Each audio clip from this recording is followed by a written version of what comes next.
Chikkodi Congress ticket Priyanka ಜಾರಕಿಹೊಳಿಗೆ final ಆಗಿದೆ. Ticket ಸಿಗುವ ಸುಳಿವು ಸಿಗ್ತಾ ಇದ್ದಂತೆ ಪ್ರಿಯಾಂಕಾ ಜಾರಕಿಹೊಳಿ ಆಕ್ಟಿವ್ ಆಗಿದ್ದಾರೆ.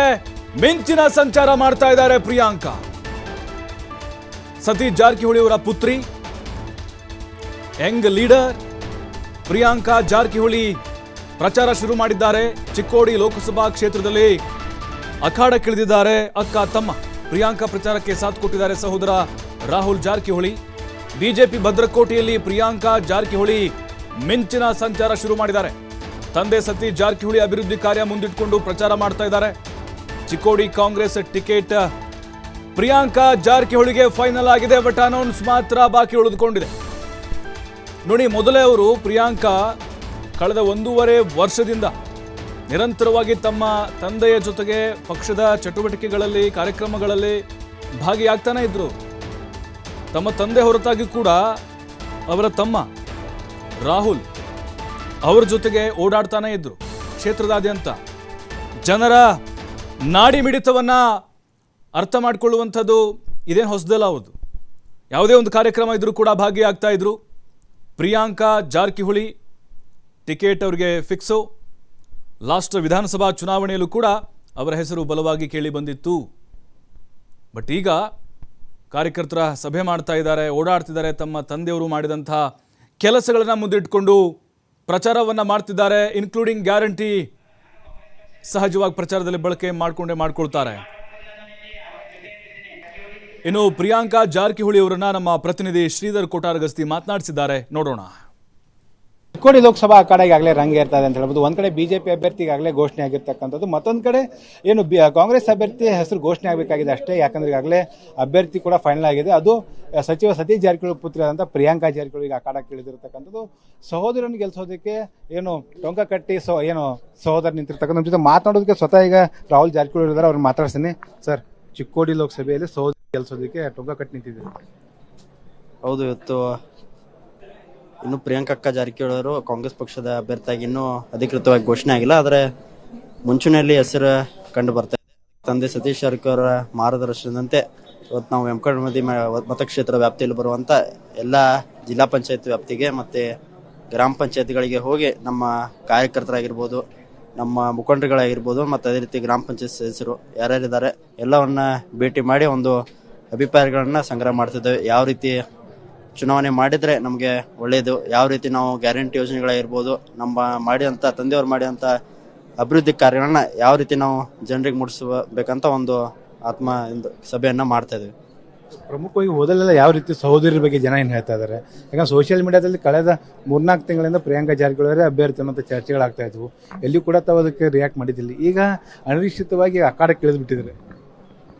ಹೌದು, ಮೊದಲಿಂದ ಕೂಡ ಕಾಂಗ್ರೆಸ್ ಪಕ್ಷದಿಂದ ಚಿಕ್ಕೋಡಿ ಲೋಕಸಭಾ ಕ್ಷೇತ್ರಕ್ಕೆ ಒಂದು ಪ್ರಬಲವಾದಂತ ಅಭ್ಯರ್ಥಿ ಬೇಕು, ಅಂದ್ರೆ ಮಾತ್ರ ಗೆಲ್ಲಲಿಕ್ಕೆ ಸಾಧ್ಯ ಅಂತ ಸಾಕಷ್ಟು ಸರ್ವೆ ಇತ್ತು ಮತ್ತು ಎಲ್ಲರ ಬಾಯಲ್ಲಿ ಕೂಡ ಅದೇ ಒಂದು ಮಾತಿತ್ತು. ಅದರ ತಕ್ಕಂತೆ ಇವತ್ತು ಕಾಂಗ್ರೆಸ್ ಪಕ್ಷ ಒಂದು ಒಳ್ಳೆ ಪ್ರಬಲವಾದಂತ ಅಭ್ಯರ್ಥಿ ನಮಗೆ ಕೊಡ್ತಾರಂತ ಒಂದು ವಿಶ್ವಾಸ ಇದೆ. ಯಾಕಂದ್ರೆ ಒಂದು ಪ್ರಬಲವಾದ ಅಭ್ಯರ್ಥಿ ಸಿಕ್ಕ ನಂತರ ಎಲ್ಲ ಒಂದು ಕಾರ್ಯಕರ್ತರ ಚಾರ್ಜ್ ಆಗ್ತಾರೆ, ಒಂದು ಮುಖಂಡರು ಕೂಡ ಹುಮ್ಮಸ್ಸಿಂದ ಮಾಡ್ಲಿಕ್ಕೆ ಸಾಧ್ಯವಾಗುತ್ತೆ. ಮತ್ತೆ ನಮ್ಮ ವಿರೋಧ ಎದುರಾಳಿಗಳು ಕೂಡ ಒಂದು ನಮ್ಕಿಂತ ಪ್ರಬಲ ಅಂತ ನಾವು ತಿಳ್ಕೊಂಡು ಯಾವತ್ತಿದ್ರು ನಾವು ಸ್ಪರ್ಧೆ ಮಾಡ್ತೇವೆ. ಅದಕ್ಕೆ ಅವ್ರನ್ನ ಎದುರಿಸಲಿಕ್ಕೆ ಪ್ರಬಲವಾದಂತ ಒಂದು ಅಭ್ಯರ್ಥಿ ಯಾವತ್ತಿದ್ರು ಇಲ್ಲಿ ಬೇಡಿಕೆ ಇತ್ತು. ಅದರ ತಕ್ಕಂತೆ ಇವತ್ತು ಕಾಂಗ್ರೆಸ್ ಪಕ್ಷದವರು ಒಂದು ತೀರ್ಮಾನ ತಗೊಂಡಿದ್ದಾರೆ.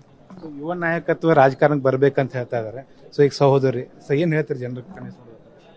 ಹೌದು, ಯಾವತ್ತಿದ್ರು ಒಬ್ರು ಯೂತ್ ಲೀಡರ್ ಆಗಿ ಮುಂದೆ ಬರ್ಬೇಕು, ಯಾವತ್ತಿದ್ರು ಯುವಕರು ರಾಜಕಾರಣದಲ್ಲಿ ಬರ್ಬೇಕಂತ ಈಗಿನ ಒಂದು ದಿನಮಾನಗಳಾಗಿರ್ಬೋದು, ಇವತ್ತಿನ ಒಂದು ರಾಜಕೀಯ ಸನ್ನಿವೇಶದಲ್ಲಿ ಯಾವತ್ತಿದ್ರು ಅದು ಅವಶ್ಯಕತೆ ಇದೆ. ಪ್ರಿಯಾಂಕಾ ಅವರು ಕೂಡ ರಾಜಕೀಯ ಅವ್ರಿಗೇನು ಹೊಸದೇನಲ್ಲ.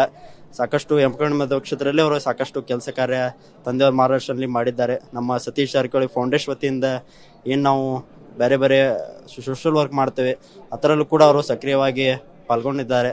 ಅದಕ್ಕೆ ಇವೆಲ್ಲ ಕೂಡ ಆ್ಯಡ್ ಆಗ್ತಾರೆ. ಮತ್ತು ಅವರು ಕೂಡ ಒಬ್ಬರ ವೆಲ್ ಎಜುಕೇಟೆಡ್ ಯೂತ್ ಆಗಿದ್ದಾರೆ. ಇವತ್ತು MBA ಗ್ರ್ಯಾಜುಯೇಟ್ ಆಗಿದ್ದಾರೆ. ಅದಕ್ಕೆ ಅವರು ರಾಜಕೀಯದಲ್ಲೂ ಕೂಡ ಕಾರ್ಯನಿರ್ವಹಿಸಲಿಕ್ಕೆ ಅವರು ಇನ್ನೂ ಹೊಸಬ್ರು ಇದ್ದಾರೆ. ಆದರೆ ಹಂತವಾಗಿ ಎಲ್ಲ ಕೂಡ ಅವರು ಕಲಿತಾರೆ. ಯಾಕಂದ್ರೆ ನಮಗೂ ಕೂಡ ಹೊಸವರಿದ್ದಾರೆ ನಾವು, ಆದರೆ ಹಂತವಾಗಿ ನಮಗೂ ಕೂಡ ಒಂದು ಕಲಿಲಿಕ್ಕೆ ಸಾಕಷ್ಟು ಅವಕಾಶಗಳು ಸಿಗ್ತವೆ. ನಾವು ಕೂಡ ಕಲಿತೇವೆ.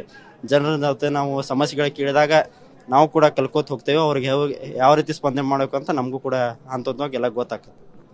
ಮೇಡಮ್, ತಂದೆನೇ ರಾಜಕೀಯ ಗುರು, ತಂದೆ ಕ್ಷೇತ್ರದಿಂದಲೇ ಪ್ರಚಾರ ಆರಂಭಿಸಿದ್ರಿ. ಭಾಳ ಖುಷಿ ಹಾಗೂ ಹೆಮ್ಮೆನೇ ಅನ್ಸುತ್ತೆ. ಅವ್ರ ಕ್ಷೇತ್ರದಿಂದ ಸ್ಟಾರ್ಟ್ ಮಾಡಿದ್ದೀವಿ. ಈಗ ಇನ್ನೂ ಬಾಕಿ ಇದ್ದಾವೆ. ಇನ್ನು 2-3 ಮುಗಿಸಿದ್ರೆ ಅವ್ರದ್ದು ಕ್ಷೇತ್ರ ಮುಗೀತದ. ಪ್ರಮುಖವಾಗಿ ಬೆಳಗಾವಿ ಜಿಲ್ಲೆಯಿಂದ ಸತೀಶ್ ಜಾರಕಿಹೊಳಿ ಒಂದು ಶಕ್ತಿ. ಇಡೀ ಬೆಳಗಾವಿ ಜಿಲ್ಲೆ ಕಾಂಗ್ರೆಸ್ ಪಕ್ಷವನ್ನು ಕಟ್ಟಿದಂತಾರೆ. ಇಲ್ಲಿ ಸತೀಶ್ ಜಾರಕಿಹೊಳಿ ಅಭಿಮಾನಿಗಳಿಲ್ಲ ಅಂತಿಲ್ಲ. ಸೊ ಹೋದೆಲ್ಲ ನಿಮ್ಗೆ ಕ್ಷೇತ್ರದಲ್ಲಿ ಯಾವ ರೀತಿ ರೆಸ್ಪಾನ್ಸ್ ಸಿಗ್ತಾ ಇದೆ? ಚೆನ್ನಾಗಿದೆ ರೀ. ಭಾಳ ಎಲ್ಲ ಲೋಕಲ್ ಲೀಡರ್ಸ್ ಆಯಿತು, ಪಾರ್ಟಿ ಕಾರ್ಯಕರ್ತರಾಯಿತು, ಅವರು ಭಾಳ ಸಪೋರ್ಟ್ ಮಾಡ್ತಾ ಇದ್ದಾರೆ. ಚಿಕ್ಕೋಡಿ ಲೋಕಸಭಾ ಅಂದರೆ ಅದು ಶಂಕರಾನಂದ್ ಅಂತ ಒಬ್ಬ ನಾಯಕರು, 35 ವರ್ಷಗಳ ಕಾಲ ಸಂಸದರಾಗಿದ್ದಂಥವ್ರು, ದೆಹಲಿಯನ್ನೇ ಅಳಿಗಾಡಿಸುವಂಥ ನಾಯಕರು. ಅಂಥ ಕ್ಷೇತ್ರದಿಂದ ನಿಮ್ಗೆ ಸ್ಪರ್ಧೆ ಮಾಡೋಂಥ ಅವಕಾಶ ಸಿಕ್ಕಿದೆ.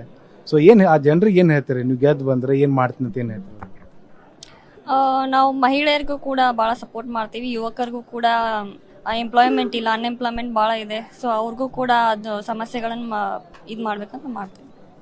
ಈ ಗ್ಯಾರಂಟಿ ಯೋಜನೆಗಳು ಮತ್ತು ತಂದೆ ಮಾಡಿದಂಥ ಕೆಲಸಗಳು ತಮಗೆ ವರವಾಗುತ್ತೆ ಈ ಚುನಾವಣೆಯಲ್ಲಿ? ಹೌದ್ರಿ, ಆಗುತ್ತೆ. ವಿಶೇಷವಾಗಿ ಮಹಿಳಾ ಮತದಾರರನ್ನು ಸೆಳೆಯೋದಕ್ಕೆ ಏನೆಲ್ಲ ಮಾಡ್ತಾರೆ ಮೇಡಮ್? ಅದೇ ಗ್ಯಾರಂಟಿ ಯೋಜನೆ ಕಾಂಗ್ರೆಸ್ ಪಾರ್ಟಿಯಿಂದ ಮಾಡಿದ್ದಾರೆ. ನಾವು ಕೂಡ ಮುಂದೆ ಚಾನ್ಸ್ ಸಿಕ್ಕರೆ ಅವ್ರಿಗೂ ಕೂಡ ಏನಾದರೂ ಸ್ಕೀಮ್ಸ್ ಇದ್ರೆ, ಪಾಲಿಸಿ ಇದ್ರೆ, ಸೊ ಅವನ್ನೆಲ್ಲ ಮಾಡ್ಬೋದು. ಲೋಕಸಭೆ ಚುನಾವಣೆ ಸಂದರ್ಭದಲ್ಲಿ ಜನನಾಯಕರು ಬರ್ತಾರೆ, ಗೆದ್ದ ಮೇಲೆ ಬರೋದಿಲ್ಲ ಅನ್ನೋಂಥ ಮಾತುಗಳು ಕೇಳಿ ಬರ್ತವೆ. ಅದರಲ್ಲಿ ಚಿಕ್ಕೋಡಿ ಲೋಕಸಭೆ ದೊಡ್ಡ ಲೋಕಸಭೆ. ಸೊ ಯಾವ ರೀತಿ ಮ್ಯಾನೇಜ್ ಮಾಡ್ತೀರಿ? ಮಾಡ್ತೀವಿ ರೀ.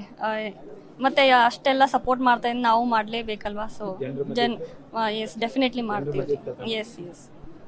ಸೊ ಇವಿಷ್ಟು ಏನು ಕಾಂಗ್ರೆಸ್ ಅಭ್ಯರ್ಥಿ ಆಗಲಿರುವ ಪ್ರಿಯಾಂಕಾ ಜಾರಕಿಹೊಳಿ ಮಾತು. ಕ್ಯಾಮ್ರಾಮನ್ ರವಿ ಜೊತೆ ಶ್ರೀಧರ್ ಕೊಟ್ಟಾರಸಿ, TV5 ಬೆಳಗಾವಿ.